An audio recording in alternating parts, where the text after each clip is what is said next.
Na pequena cidade de Lichtenfeld, esquecida entre colinas densas e cobertas por uma névoa perene no interior da Alemanha, havia uma casa que não constava em mapas.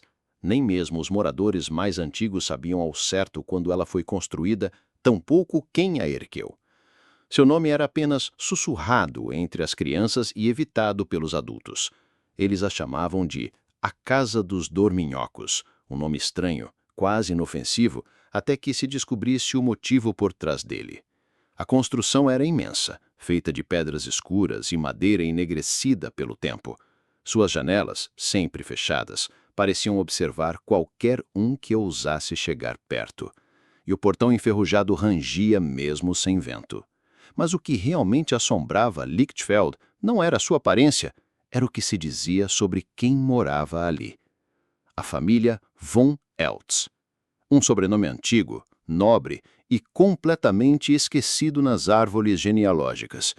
Eles eram poucos: o patriarca Ulrich, sua esposa Greta, os filhos gêmeos Emil e Erich, e a filha mais nova, Anneliese. Nenhum deles era visto durante o dia. As poucas vezes em que apareciam era ao entardecer, sempre vestidos com roupas pretas e comportamentos rígidos. Não cumprimentavam ninguém. Seus olhos, fundos e sem brilho, pareciam carregar segredos ancestrais. A primeira menção à casa surgiu em um diário datado de 1842, pertencente a um mandarilho chamado Victor Manzon. Ele escreveu: "Acolheram-me com cortesia, mas jamais com calor. Dormi em algo que julguei ser um caixão, mas disseram que era o costume da casa. Alegaram que o sono da noite deve lembrar o descanso eterno. Fui embora ao nascer do sol, mas durante a noite ouvi orações em uma língua que desconheço e passos vindo debaixo da casa." Décadas depois, desaparecimentos começaram a ser registrados na região. Primeiro, um lenhador que trabalhava perto da propriedade. Depois, uma professora que morava sozinha. Em todos os casos, o padrão era o mesmo: sumiam sem deixar rastros. Nenhum sinal de luta, nenhuma pegada. Apenas o silêncio. Um silêncio denso, sufocante, como se a floresta engolisse suas vítimas e regurgitasse apenas o vazio. Em 1891, uma equipe de 3 homens decidiu invadir a propriedade. Um deles era o prefeito da época, Friedrich Kohler. Nenhum deles voltou. Apenas seus cavalos foram encontrados, vagando na floresta.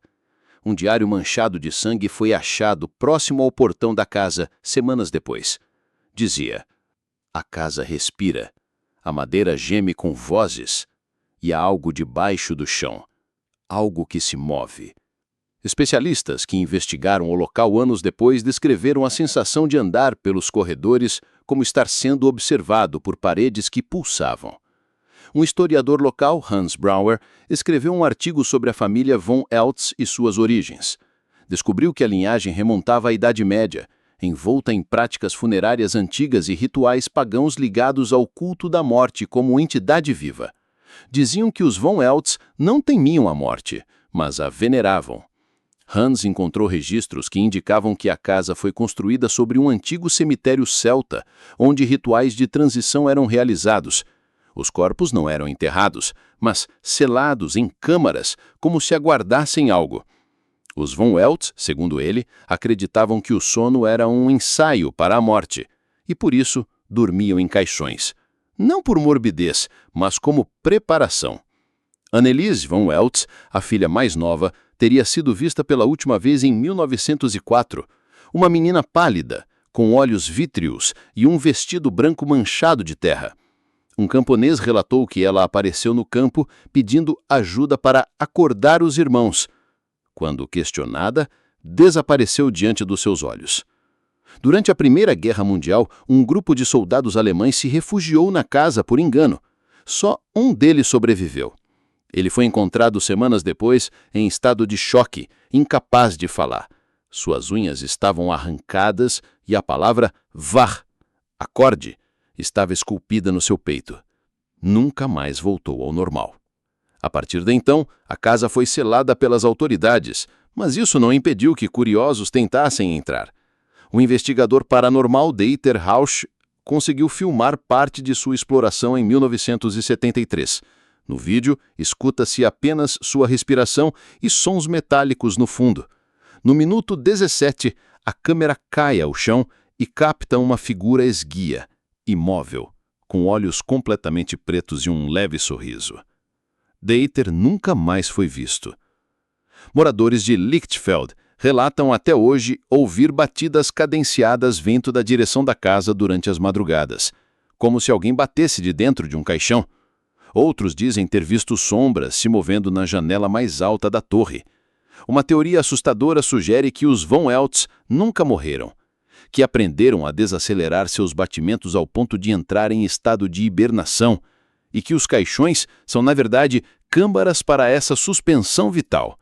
Esperam algo. Talvez um alinhamento? Um sinal? Uma carta anônima enviada a um jornal local em 1896 dizia: "Eu vi Ulrich abrir os olhos. Eles estavam secos como pergaminho, mas vivos. Eles não descansam. Eles ouvem. Eles sabem que ainda estamos aqui." A mais recente expedição, em 2009, liderada por arqueólogos e parapsicólogos, revelou uma cripta oculta sob a casa. Lá encontraram 17 caixões, todos selados, menos um deles, aberto e vazio. Nas paredes da cripta havia inscrições em latim: "Mortem não timemus, sed suspitemus eam ut domum." Tradução: "Não tememos a morte, mas a recebemos como lar." E acima da laje central, uma pintura desbotada mostrava uma família inteira dormindo. Mas seus olhos estavam abertos. Desde então, a casa foi selada por decreto municipal, cercada por arame farpado, placas de aviso e patrulhas ocasionais. Mas, como toda a lenda, isso só serviu para alimentar a curiosidade. Entretanto, algo mudou nos últimos anos. Em 2018, câmeras térmicas de um drone captaram calor vindo do subsolo da propriedade, mesmo em pleno inverno. Técnicos disseram que seria impossível, já que a casa estava sem eletricidade há décadas. As imagens mostravam 17 fontes de calor e uma movimentação lenta em círculos. Em 2021, um grupo de jovens exploradores digitais entrou na casa ao vivo por uma transmissão. No minuto 23, a conexão caiu, mas o último frame mostrou o reflexo de uma menina atrás deles, com os olhos completamente pretos e um leve sorriso. Os corpos dos jovens nunca foram encontrados. O canal da transmissão foi encerrado e os arquivos apagados. Apenas fragmentos sobrevivem na Deep Web, espalhados por fóruns obscuros.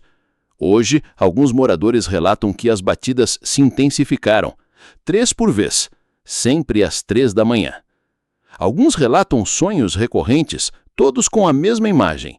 Estão deitados dentro de um caixão e alguém sussurra do lado de fora: "Acorde, já é hora."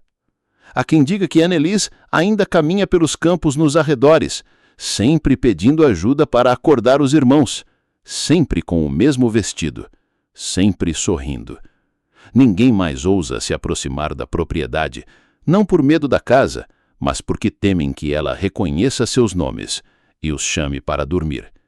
Em Lichtenfeld, a escuridão não é apenas ausência de luz. É presença de algo, algo que respira com as paredes, sonha com os que chegam perto e sussurra enquanto você dorme. Porque a casa não está vazia. Ela só espera o momento certo para abrir seus olhos novamente.